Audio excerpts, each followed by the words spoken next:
नमस्कार। कार्यक्रम सवाल जवाफमा तपाईंलाई स्वागत छ। म कमल राणा।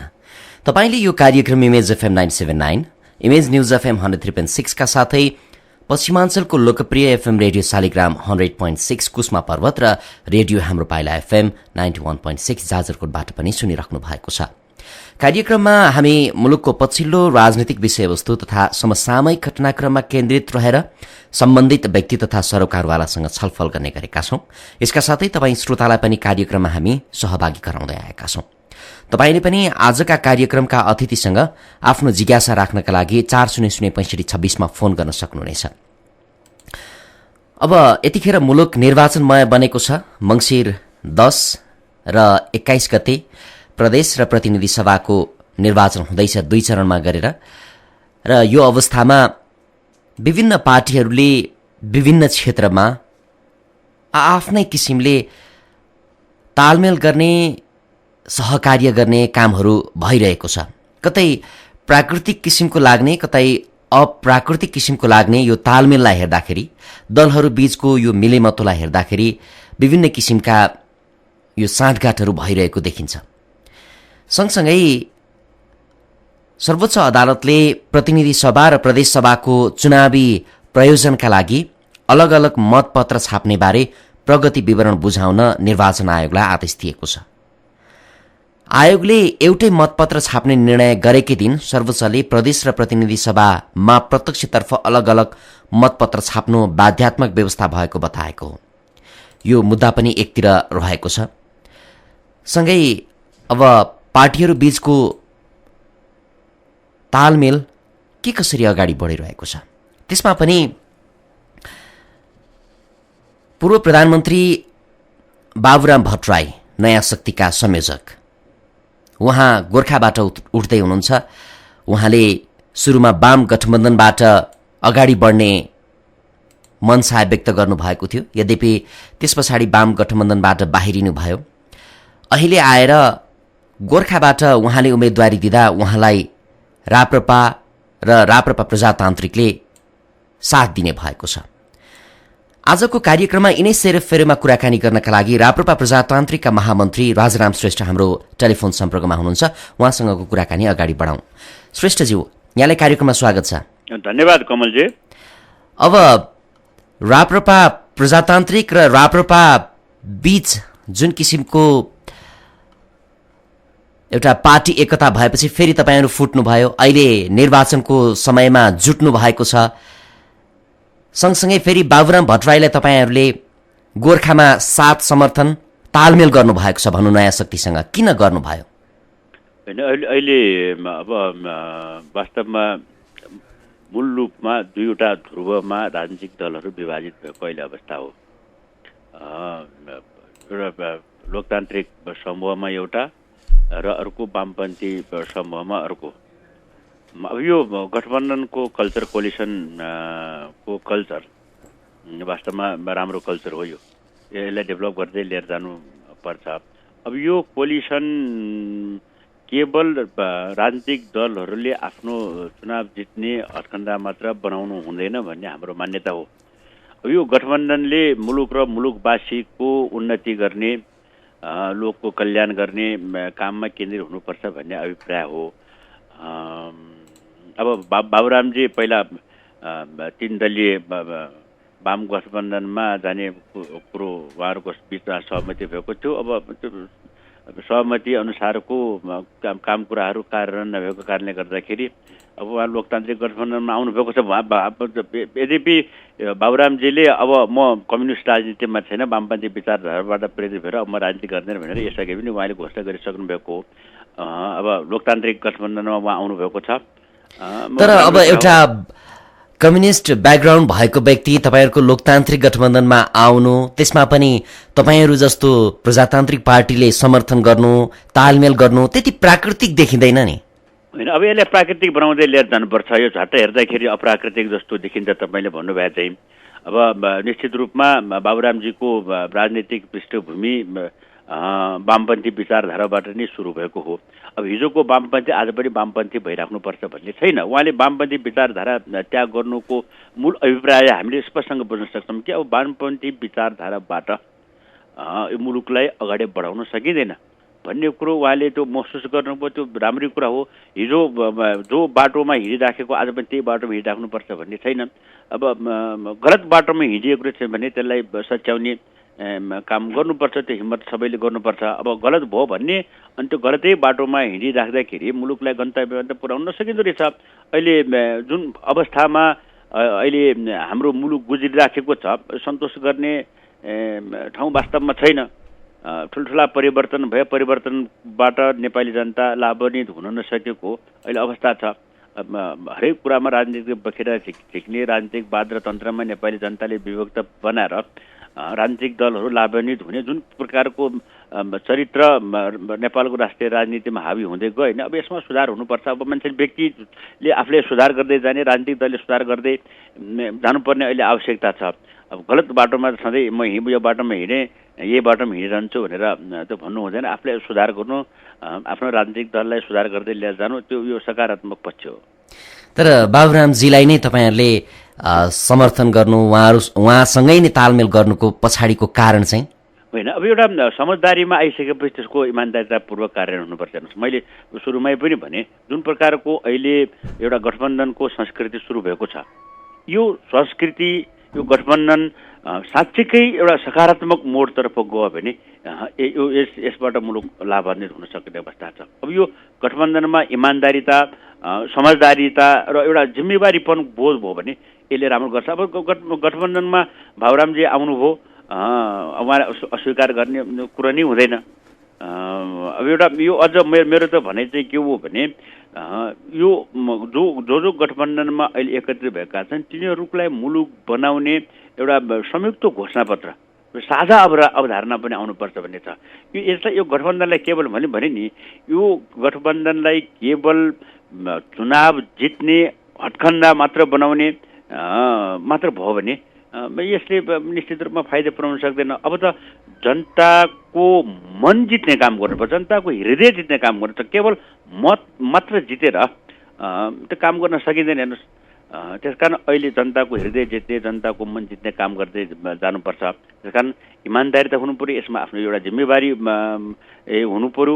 एउटा समझदारी भयो भने राम्रो हुन्छ। एउटा समझदारी गर्नु अहिलेको अवस्थामा हेर्दा त तपाईँहरूले जुन किसिमले तालमेल गर्नुभएको छ यो त चुनाव जित्ने हत्खण्डा जस्तो मात्रै देखिएको छ। भोलिको दिनमा पार्टी तपाईँहरूको नयाँ शक्ति राप्रपा प्रजातान्त्रिक राप्रपा अथवा कङ्ग्रेसकै बीचको धारालाई हेर्ने हो भने त कदापि पनि मिल्दैन नि। तपाईँको कुरासँग म सहमत छु। मैले भने नि यसलाई चुनाव जित्ने हत्खण्डाको रूपमा अहिले झट्टै हेर्दाखेरि देखिएको छ। तर यसलाई त्यो चुनाव जित्ने हत्खण्डाको रूपमा मात्र यो गठबन्धनलाई प्रयोग गर्नु हुँदैन। अहिले हुने चुनाव कम खराब र बढी खराबको बिचमा होइन, असल र खराब बिचमा चुनाव हुनुपर्छ। त्यो भयो भने न अनि जनता लाभान्वित हुन्छ। जनताले आफ्नो जनप्रतिनिधि मार्फत विकास निर्माणका कामहरूलाई अगाडि बढाउने त्यो अवसर पाउँछन् नि। अब कम खराब र बढी खराबको बिचमा भयो भनेदेखि त आखिर खराब त खराबै हो नि चुनाव जितेर आउने। त्यस कारण अहिलेको चुनाव असल र खराबको बिचमा हुन सक्यो भने त्यसले अब एउटा सकारात्मक दिशातर्फ मुलुकलाई डोराउन सक्ने अवस्था रहन्छ होइन। अब फेरि त्यो कम खराब र बढी खराबको बिचमा नै चुनाव हुने हो भने यसले मुलुकको विकासमा खासै प्रभाव पार्न सक्ने अवस्था रहँदैन। अब बाबुरामजीको प्रतिस्पर्धीको रूपमा चाहिँ त्यहाँनिर ठुलै नेता उठ्नु भएको छ माओवादी केन्द्रका नारायण काजी श्रेष्ठ होइन।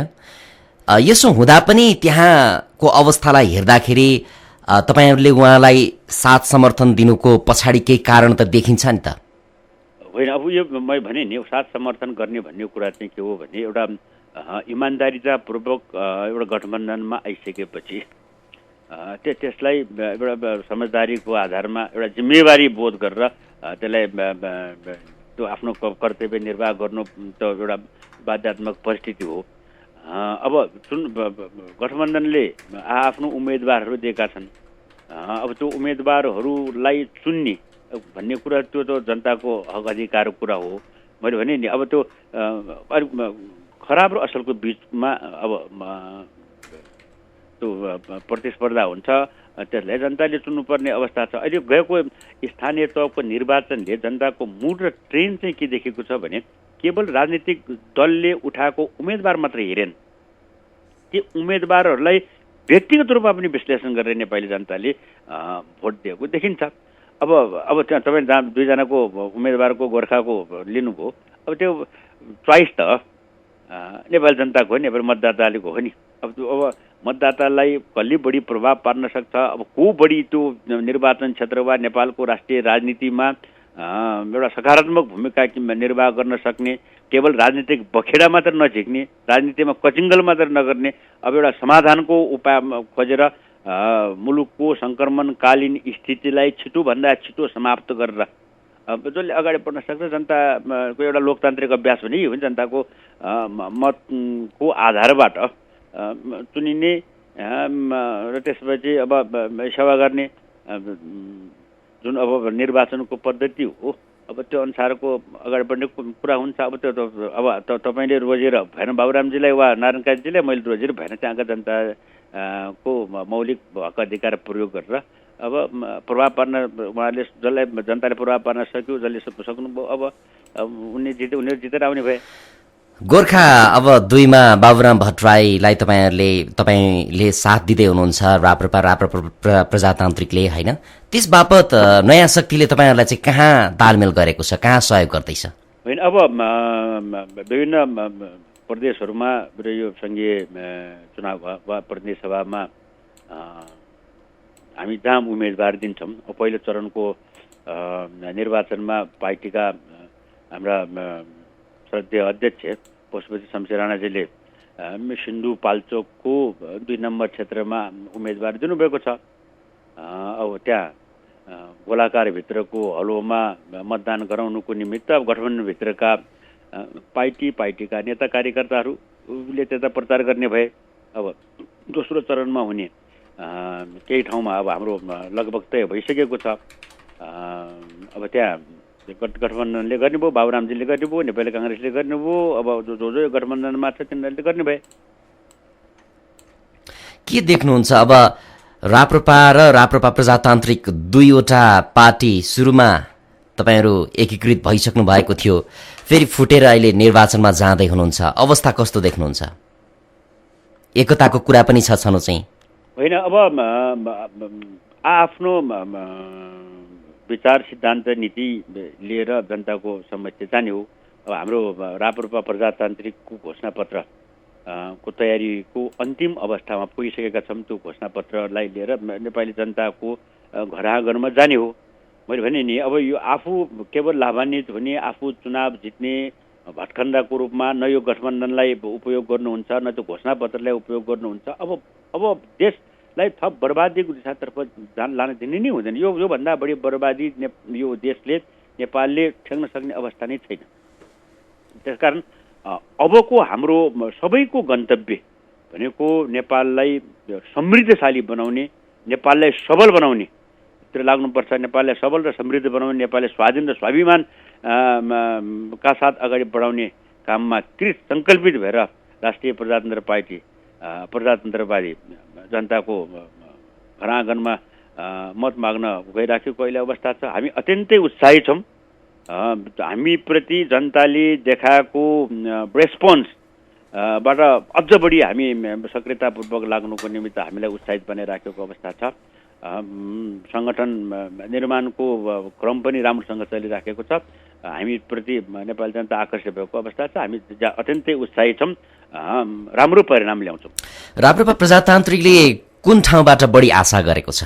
होइन, अब तपाईँले यही ठाउँ भनेर चाहिँ अब भने 165वटा निर्वाचन क्षेत्रहरू छन् अहिले प्रतिनिधि सभाको, र पनि पहिलो चरणको मङ्सिर 10 को निर्वाचन हुने जिल्लाहरूलाई हेर्दाखेरि तपाईँहरूले आफूलाई कुन ठाउँमा आफू मजबुत भएको महसुस गर्नुभएछ? होइन, अब धेरै ठाउँमा क्रमशः एकदम पार्टीको सङ्गठनप्रति नेपाली जनताको लगाव समर्थन बढेर गइराखेको छ। होइन, अब म तपाईँलाई यही ठाउँमा भनेर अहिले भन्नु उपयुक्त हुन्न।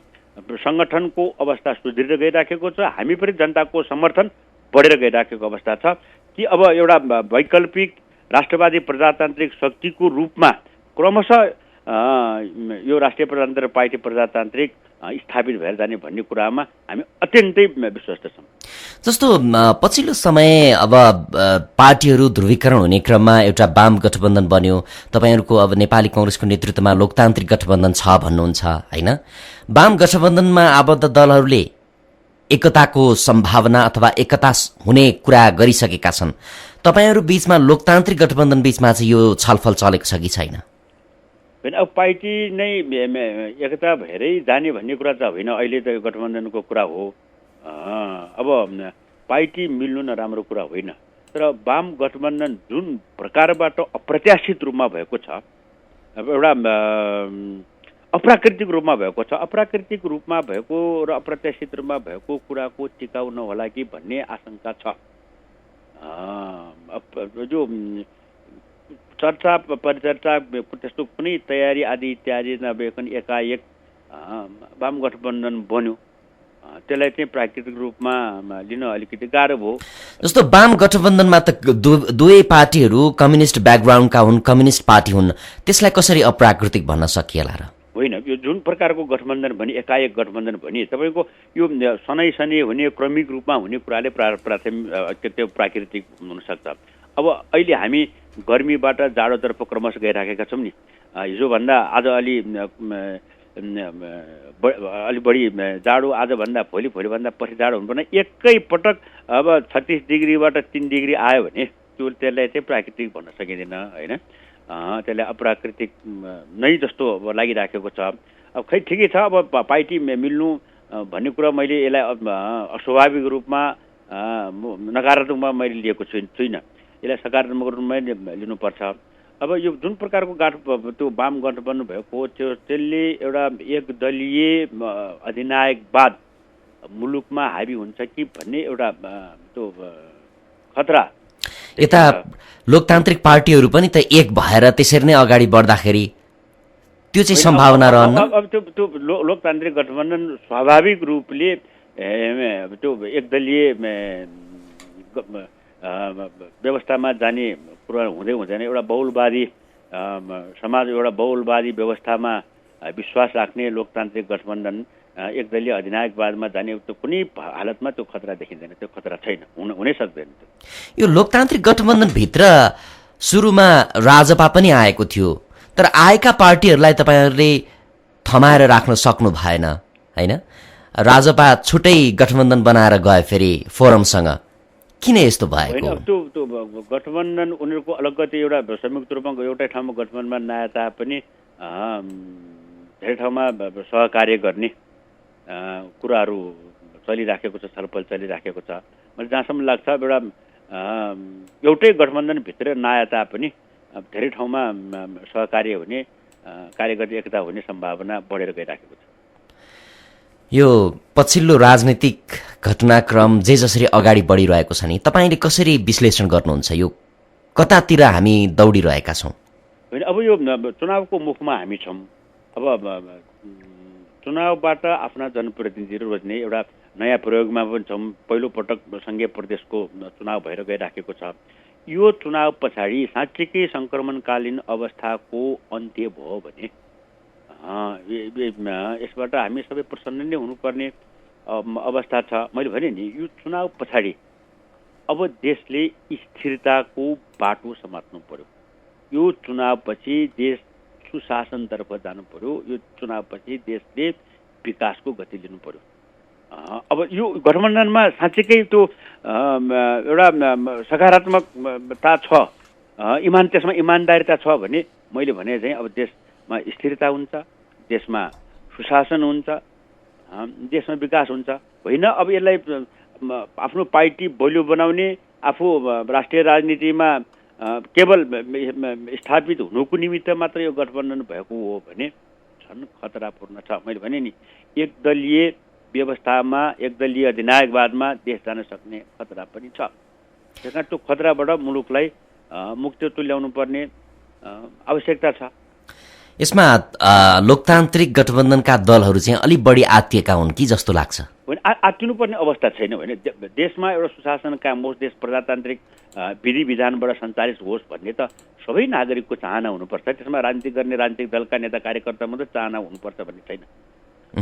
अब यो सँगै एउटा प्रसङ्ग जोड्न चाहन्छु।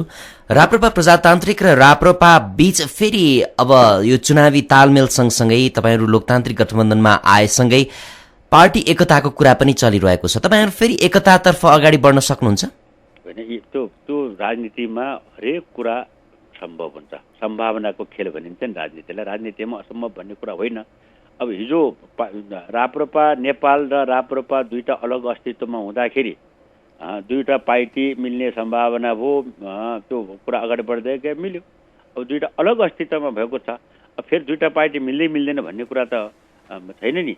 अब तपाईँको हेर्नुहोस् त, हिजो टाउको मूल्य तोक्ने आतङ्ककारी घोषणा गर्ने पार्टी र त्यो आतङ्ककारी भनेर भनिएको पार्टी मिलेर सरकार बनाए, एक ठाउँमा बसे, धेरै सहकार्य गरेर अगाडि बढेको अवस्था छ। यो राप्रपा जुनसुकै नामधारी राप्रपा होस्, त्यो राप्रपा वास्तवमा एउटै पृष्ठभूमिबाट, एउटै राजनीतिक विचार नीति र सिद्धान्तबाट जन्मेको पार्टीहरू हुन्। ती पार्टीहरू एक ठाउँमा आउन नसक्ने भन्ने त कुरै छैन।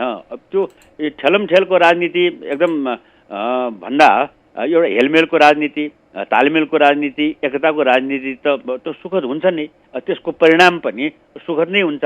त्यस कारण यो दुईटा पार्टी मिल्न नसक्ने भन्ने त कुरै छैन। कस्ता कस्ता पार्टीहरू मिलेको हामी कहाँ इतिहास छ भने एउटै पृष्ठभूमिबाट, एउटै नामबाट, एउटै राजनीतिक विचार सिद्धान्तबाट जन्मेको पार्टीको मिलन त्यसलाई त्यो निकटै छ भनेपछि अब प्रदेश र प्रतिनिधि सभाको निर्वाचनपछि मात्रै हुन्छ होला यो पनि। अब पार्टी चाहिँ एकीकरणै, पार्टी एकीकृति चाहिँ त अब चुनावभन्दा अगाडि सम्भव छैन। अब एउटै गठबन्धनमा हामी छौँ, एक प्रकारको मेलै जस्तै नै हो। होइन, अब राप्रपा प्रजातान्त्रिकले उठाएको ठाउँमा राप्रपाको उम्मेदवार नहुने स्वाभाविक रूपमा भइगयो भनेपछि एक प्रकारको अब यो तालमेलको राजनीति छ, हेलमेलको राजनीति। तालमेल र हेलमेलले एकताको निकट पुर्याउने सम्भावनालाई चाहिँ स्वाभाविक रूपमा बढाइहाल्छ नि। एउटा अब पछिल्लो समय चलेको चर्चा भनौँ, सँगसँगै सर्वोच्च अदालतले दिएको आदेशलाई मध्यनजर गर्ने हो भने चुनाव नहोला कि भन्ने शङ्का उपशङ्काहरू पनि उब्जिन थालेको छ। तपाईँले के देख्नुहुन्छ? अब चुनाव नहोला कि भन्ने शङ्का गर्नु त्यति मान्दिनँ। अब पहिलो चरणको नामाङ्कन मनोनयन पत्र दाखिल गर्ने अवस्था भइसकेको छ। हरेक चुनावमा हाम्रो देशमा हरेक चुनावको अगाडि चुनाव हुँदैन चुनाव सर्छ भन्ने त्यो चर्चा परिचर्चा हरेक चुनावमा भइरहेको छ। 64 सालको निर्वाचनमा चुनाव हुँदैन भन्यो। हालाकि यद्यपि त्यो 64 सालको निर्वाचन 3 पटक मिति तोकेर पनि सरिएको अवस्था हो। 70 को निर्वाचन पनि हुँदैन भने त्यो गएको स्थानीय तहको निर्वाचन यद्यपि त्यो निर्वाचन धेरै समय अगाडि हुनुपर्ने थियो। हुँदैन भने यो पछि यो वैशाखमा जेठ असारमा 3 चरणमा भयो। त्यो हुने चुनाव पनि हुँदैन भन्ने कुरा थियो। अहिले पनि हुँदैन भन्ने कुरा थियो। हुँदैन भन्नेको पछाडि के हो भने राजनीतिक दलको इमान्दारितामा नेपाली जनताले सधैँ शङ्का गरेको अवस्था हो। त्यो एकदम जनताप्रति, जनताको हक अधिकारप्रति राजनीतिक दलहरूले जुन प्रकारको जिम्मेवारी त्यो लिनुपर्ने, त्यो देखाउनु पर्ने हो, त्यो देखाउन नसक्ने कारणले गर्दाखेरि बेला बखत यस्ता आशंकाहरू पैदा भइरहन्छन्। अब यो चुनाव अब सर्ने चाहिँ मैले कुनै हालतमा देखेको छैन। चुनाव निश्चित अब मितिमा समयमा हुन्छ कि जनताको हक अधिकारी स्थापित गर्ने वा लोकतन्त्रको सबैभन्दा बलियो मेरुदण्ड खम्बा तपाईँ जे भन्नुहोस् त्यो त चुनाव नै हो नि। जनताको हक अधिकारलाई कुञ्चित गराउने, जनताको हक अधिकारमा ठेकबार लाउने काम कुनै राजनीतिक दल, कुनै व्यक्तिले गर्नु हुँदैन, त गर्न सक्दैन। जनताको शक्तिभन्दा ठुलो जनताको शक्तिको अगाडि कुनै पनि शक्ति टिक्न सक्दैन भन्ने कुरा त हाम्रो देशमा मात्र होइन, संसारको सबै कुना काप्चामा हामीले देखिसकेको यो भइसकेको कुरा हो। त्यस कारण चुनाव सर्छ जस्तो मलाई लाग्दैन। हुन्छ, तपाईँले यो कार्यक्रम image FM 97.9, image news FM 103.6 का साथै पश्चिमाञ्चलको लोकप्रिय एफएम रेडियो शालिग्राम 100.6 कुस्मा पर्वत र रेडियो हाम्रो पाइला एफएम 91.6 जाजरकोटबाट पनि सुनिराख्नु भएको छ। कार्यक्रममा हामी केही श्रोताको जिज्ञासा पनि लिन्छौँ। अतिथिज्यू, तपाईँले श्रोताका जिज्ञासाको जवाफ दिनुहोला। केही पहिलो श्रोताको विचार लिउँ। नमस्कार, को बोल्दै हुनुहुन्छ? म कमल सिन्चौडी। हजुर कमलजी, तपाईँको जिज्ञासा राखिदिनुहोस्। नमस्कार अतिथिज्यू। नमस्कार कमलजी। जस्तो तपाईँले भनिराख्नुभयो, हुन पनि घटनाक्रम पनि त्यही भइरहेको छ होइन। वामपन्थी गठबन्धन एकातिर छ भने प्रजातान्त्रिक गठबन्धन अर्कोतिर छ र तपाईँहरूको पनि अन्ततगत के हो भन्दाखेरि अन्त्यमा गएर तपाईँहरूको चाहिँ बहुमत सिद्ध द्वितीय बहुमत भयो भने राजतन्त्रलाई स्थापित गर्ने उद्देश्यता पक्का पनि हो र तपाईँहरूले चाहिँ वामपन्थी गठबन्धन प्रजातान्त्रिक गठबन्धन एकातिर हुँदाखेरि तपाईँहरूले राजतान्त्रिक गठबन्धन बनाइदिएको भए कसो हुन्थ्यो होला। र अर्को कुरो तपाईँलाई म के भन्न चाहन्छु भन्दाखेरि पूर्व राजा ज्ञानेन्द्र पनि अहिले सत्तामा आउने जो प्रयत्न गरिराख्नु भएको छ, जनताले मन परायो भनेदेखि म सत्तामा आउँछु भनिराख्नु भएको छ होइन। तपाईँहरूले एउटा सल्लाह के दिनुहोस् भन्दाखेरि अब निरङ्कुश राजतन्त्र भन्दाखेरि राजा पनि त यो देशमा चाहिँ एउटा पार्टी खोलेर चाहिँ चुनाव लडेर आएदेखि यो देशको चाहिँ राष्ट्रपति भनेर जनताको सेवा गर्दाखेरि के फरक पर्ला होइन। अब यो तपाईँले जुन वामपन्थी र प्रजातान्त्रिक गठबन्धनको कुरा गर्नुभयो र राजतन्त्रात्मक एउटा गठबन्धन बनाइने हुन्छ भन्ने कुरा गर्नुभयो। राजतन्त्र र प्रजातन्त्रलाई अलग अलग बनाएर हेर्नु आवश्यक छैन, त्यो हेर्नु हुँदैन। अब बेलायतमा प्रजातन्त्र पनि छ, राजतन्त्र पनि छ, जापानमा प्रजातन्त्र पनि छ, राजतन्त्र। त्यस कारण राजतन्त्र र प्रजातन्त्र भन्ने कुरो अलग अलग विषयहरू होइनन्, त्यो एउटै विषय हो। यो प्रजातन्त्रभित्र राजतन्त्र, राजतन्त्रभित्र प्रजातन्त्र हुन्छ। त्यस कारण यसलाई छुट्टै राजतन्त्रात्मक गठबन्धन भनेर बनाउनु आवश्यक छैन। अब जहाँसम्म अब राजाले नेतृत्व लिन तयार भएको कुरो गर्नुभयो, जनताले पत्या भने अब नेतृत्व त जसले लिन पाउने भयो नि। एउटा यो प्रजातान्त्रिक व्यवस्था लोकतान्त्रिक व्यवस्थामा जनताले जिम्मेवारी दियो भने त्यो जिम्मेवारी तपाईँले पनि निर्वाह गर्न सक्नुहुन्छ, त्यो जिम्मेवारी म पनि निर्वाह गर्न सक्छु। त्यसकारण जनता सर्वेसर्वा हो। जनताको निर्णय नै अन्तिम निर्णय हुने भएको कारणले गर्दाखेरि जनताले चाह्यो भने वा जनताले निर्णय गर्यो भनेदेखि जे पनि हुनसक्छ। नेतृत्वमा तपाईँ पनि पुग्न सक्नुहुन्छ, म पनि पुग्छु, जो पनि पुग्न सकिन्छ। हुन्छ, अर्को श्रोताको पनि जिज्ञासा लिउँ। नमस्कार, को बोल्दै हुनुहुन्छ? नमस्कार कमलजी, म विष्णुराज पाण्डे बोल्दैछु। हजुर विष्णुजी, तपाईँको जिज्ञासा राखिदिनुहोस्। जनताले राजतन्त्रलाई पद्याएको भन्ने कुरा अब कसरी देखाउनु त? गणतन्त्र चुनावमा गएर हो र? हेलो हजुर श्रेष्ठज्यू, तपाईँको सुनिएन। उहाँले जनताले राजतन्त्रलाई पत्याए भन्ने कुरा कसरी पत्याउने, गणतन्त्रमा गएर हो र भन्ने खालको कुरा। अब हाम्रो चाहिँ के हो भने यो देशको सार्वभौम सत्ता, देशको स्वाभिमान, देशको स्वाधीनता, देशको राष्ट्रिय एकता रक्षा गर्नुको निमित्त भोटको राजनीति भन्दा फरक एउटा संस्था चाहिन्छ भन्ने हामी मान्यता छौँ। एउटा परम्परागत संस्थाको संरक्षण र जगेर्ना गर्नुपर्छ भन्ने पक्षमा हामी छौँ। त्यो जुन भोटको राजनीति भन्दा बिल्कुल अलग हुनुपर्छ। भोटको राजनीतिले सबै जात जातिलाई एकताको सूत्रमा आबद्ध गर्न सक्दैन। त्यही कारण भोटको राजनीति भन्दा फरक एउटा परम्परागत संस्थाको रूपमा हामीले लिनुपर्छ। त्यसकारण त्यो राज संस्थालाई चाहिँ भोटको प्रतिस्पर्धा वा बहुदलीय प्रतिस्पर्धाको दृष्टिकोणले हामी हेर्नु हुँदैन भन्ने हाम्रो मान्यता हो। अर्को एकजना श्रोताको फेरि जिज्ञासा लिउँ। नमस्कार, को बोल्दै हुनुहुन्छ? नमस्कार। हजुर, को बोल्नुभयो? म छवि रमण अधिकारी चिनामंगलबाट। हजुर छविजी, जिज्ञासा राखिदिनुहोस् अतिथिज्यूलाई। अतिथिज्यू नमस्कार। नमस्ते छविजी। यो तपाईँले अघि एउटा कुरा के भन्नुभयो भने यो नराम्रो बिचको गठबन्धन होइन, राम्रो र नराम्रो बिचको गठबन्धन भन्नुभयो। अब यो लोकतान्त्रिक गठबन्धनले 46 सालको परिवर्तनपछि यो 28 सालको अवधिमा जतिपल्ट सत्तामा जाने ओर्लिने काम गरेको छ, तपाईँहरू पनि त्यसरी जानेर ओर्लिने काम गर्नुभएको छ। एउटै पनि गतिलो काम के भयो भनेर देखाइदिनु पर्यो, भन्नु पर्यो। चुनावको मुखमा हुनुहुन्छ अनि तपाईँ टाउकाहरूको स्वार्थ मिल्ला, जो पनि ठिक हुने राम्रो भइदिने। तपाईँहरू स्वार्थ नमिल्ने बित्तिकै फेरि त्यो के भन्छ नि, एउटा अनुहार चिथोर गरिदिने, नाङ्गेजार पार्न कोही पछि नपर्ने, यो घृणित खालको यो अराजनीतिक संस्कार बोकेर नेपालमा कहिलेसम्म राजनीति सम्भव हुन्छ? मतदाताले तपाईँहरू जता जानुहुन्छ त्यतै पुच्छर बनेर हल्लिदिरहनु पर्ने बाध्यता के छ? धन्यवाद छ छविजी। तपाईँको कुरासँग म विमति राख्दिनँ। राजनीति जनताको हितको निमित्त हुनुपर्छ। विगत केही समयदेखि तपाईँले भन्नुभए चाहिँ राजनीति जनताको पक्षमा भइरहेको अवस्था छैन। मैले सुरुमा पनि मैले निवेदन गरिसकेको छु कि राजनीतिक परिवर्तनले नेपाली जनताले खासै उपलब्धि हासिल गर्न सकेन। केही नेताहरूले रातारात आफ्नो आर्थिक राजनीतिक हैसियत परिवर्तन गर्न सक्यो। त्यस कारण अब पनि हरेक क्षेत्रमा राजनीतिक पखेडा उत्पन्न गरेर मुलुकलाई बर्बाद पार्नु हुँदैन भन्ने हाम्रो मान्यता हो। जहिले पनि तपाईँले भन्नुभयो 28 वर्षदेखि राजनीतिक कचिङ्गल बढेको बढै छ। अब हामी चेत्नुपर्छ। अब पनि हामी चेत्न सकेनौँ। अब पनि फेरि त्यो राजनीतिक कचिङ्गल बढाइराख्ने, राजनीतिमा बखेडा निकालिराख्ने हो भने हाम्रो समृद्धि सम्भव छैन। त्यसकारण सबै राजनीतिक दलको अहिलेको हाम्रो एजेन्डा देशलाई सबल बनाउने, देशलाई स्वाधीन बनाउने, देशलाई आर्थिक रूपमाबाट सम्पन्न गराउनुपर्ने भन्ने कुरा हो। त्यसकारण अब जनताले त चोइस त गर्नु पर्यो नि। अबको चोइस खराब र कम खराब र बढी खराबको बिचा होइन, अब असल खराबको बिचा हुनु पर्यो। त्यसकारण असल मान्छे राजनीतिमा आउनु पर्यो, असल मान्छे जनताको प्रतिनिधि भएर आउनु पर्यो भन्ने मेरो आग्रह मान्यता हो। अब एकजना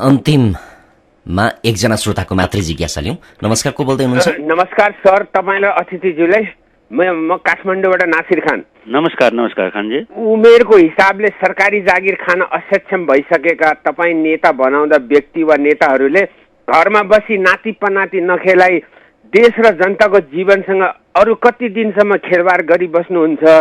के यो सही वा न्याय हो भन्ने? हजुर श्रेष्ठज्यू, चाहे त्यो राजनीतिमा गर्ने होस्, चाहे समाजसेवा गर्ने होस्, चाहे व्यापार गर्ने होस्, चाहे कर्मचारी होस्, देशलाई खेलवाडको रूपमा लिनु हुँदैन।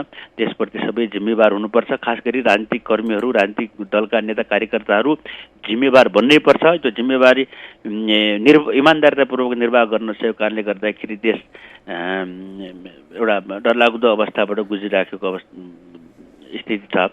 त्यसकारण त्यो खेलवाड गर्ने कुरा होइन। राजनीति गर्ने व्यक्तिहरू सबैभन्दा बढ्ता जिम्मेवार, सबभन्दा बढ्ता इमान्दार हुनुपर्ने आवश्यक छ। अहिले राजनीति अलि फोरी खेलहरू बढ्ता भइरहेको छ, त्यसलाई सफा गर्नुपर्छ। एउटा स्वच्छ र सुन्दर बनाउनुपर्छ राजनीतिलाई भन्ने त्यो हाम्रो मान्यता हो। हाम्रो पार्टी त्यो राजनीतिलाई स्वच्छ बनाउने अभियानमा लागिराखेको छ।